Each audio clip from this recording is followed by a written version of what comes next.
नमस्कार दोस्तों, मैं राजकुमार मौर्य प्रखर इंडिया यूट्यूब मंच पे आपका स्वागत है। बहुत बड़ी खबर आ चुकी है उत्तर प्रदेश से। उत्तर प्रदेश की 10 विधानसभा सीटों पर उपचुनाव होने जा रहा है। इन 10 विधानसभा सीटों में से 6 सीटों पर समाजवादी पार्टी ने अपने प्रत्याशियों का ऐलान कर दिया है। अब बाकी बचती हैं 4 सीटें, जिसमें एक सीट है खैर, एक है मीरापुर, एक कुंदरकी और एक है गाजियाबाद। तो बड़ी खबर आ चुकी है कांग्रेस पार्टी की तरफ से दोस्तों, खैर विधानसभा सीट को लेकर के। जिस सीट पर लगातार भारतीय जनता पार्टी 2 बार जीत चुकी है, उसके पहले आरएलडी जीत रही है, यानी कि खैर विधानसभा सीट पर आज तक समाजवादी पार्टी का खाता नहीं खुला है। अब समाजवादी पार्टी इस सीट को कांग्रेस के हाथों में देने जा रही है, ऐसी खबर है। जब कांग्रेस के हाथों में यह सीट देने जा रही है, तो कांग्रेस की तरफ से जो बड़ी खबर आई है दोस्तों, समाजवादी पार्टी की तरफ से, कांग्रेस की तरफ से यहां पर इंडिया गठबंधन की प्रत्याशी होंगी चारुकेन। इनके नाम की चर्चा बहुत तेज चल रही है।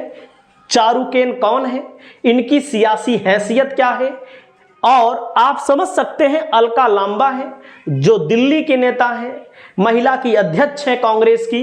तो अलका लांबा ने इनको कांग्रेस अभी हाल फिलहाल में ज्वाइनिंग करा दिया है। इसके पहले चारुकेन 2022 के विधानसभा चुनाव में बहुजन समाज पार्टी से चुनाव लड़ी थी और 2 नंबर पर थी। आरएलडी और समाजवादी का प्रत्याशी यहां पर 3 नंबर पर था, यानी कि तब भी बीजेपी इस सीट को 70,000 प्लस वोटों से चुनाव जीती थी। लगातार 70,000 प्लस वोटों से बीजेपी 2 बार चुनाव जीत रही है। लेकिन 2024 में जब चुनाव हुआ लोकसभा का, इस सीट पर समाजवादी पार्टी को बीजेपी से 1500 वोट ज्यादा मिले, लगभग 1500 वोट ज्यादा मिले। तो चारुकेन कौन है, चारुकेन की सियासी हैसियत क्या है? इनके पति हैं जो कुछ समय पहले अभी 2022 के बाद जब चुनाव हारे बसपा से ये लोग, तो ये लोग भारतीय जनता पार्टी को ज्वाइन कर लिए थे। लेकिन अब चारुकेन को लेकर खबर, इनके पति हैं, भारतीय जनता पार्टी को ज्वाइन किए थे, ब्रजेश पाठक ने ज्वाइन कराया था। और इनके जो पिताजी तेजवीर सिंह गुड्डू, यानी कि चारुकेन के ससुर, जिला पंचायत के अध्यक्ष रहे हैं और बाहुबली नेता हैं, बड़े मजबूत नेता हैं। हकीकत यही है कि वो उस इलाके के बड़े मजबूत नेता हैं और वे हैं जाट। अब जाट हैं तो यहां पर दोस्तों दलित, जाट और मुसलमान तीनों का कॉम्बिनेशन बन रहा है, यानी कि सुरक्षित सीट है। सुरक्षित सीट पर सामान्य वर्ग का व्यक्ति चुनाव नहीं लड़ सकता, ओबीसी वर्ग का व्यक्ति चुनाव नहीं लड़ सकता, आप सब लोग जानते हैं। लेकिन यहां पर चारुकेन के ससुर जो हैं वो है जाट।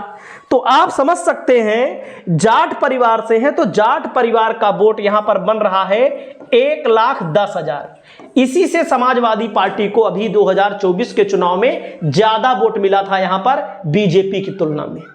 तो अगर जाट यहां पर कांग्रेस को वोट देता है चारुकेन और चारुकेन के ससुर की वजह से, कांग्रेस पार्टी की वजह से, और यहां पर जो दलित वोट है वो 40,000 है, समझिएगा। और यहां पर जो मुसलमान वोट है वो करीब यहां पर 35,000 है। तो इतने बड़े कॉम्बिनेशन से यहां पर कांग्रेस चुनाव जीतना चाहती है। इसीलिए कांग्रेस ने यहां पर कुल मिलाकर के सबसे ज्यादा बाहुल्य वाले जाट की सीट पर, जहां पर सबसे ज्यादा जाट है, और मुसलमान 35,000, 40,000 यहां पर दलित हैं, यहां पर मैदान में उतार दिया है। एक तरह से आप मान लीजिए इनका टिकट लगभग फाइनल माना जा रहा है। अब चुनाव होगा, जीतेंगे हारेंगे ये तो जनता तय करेगी। अगर हम रिकॉर्ड की बात करें तो 2 बार बीजेपी यहां 70,000 वोटों से चुनाव जीती है।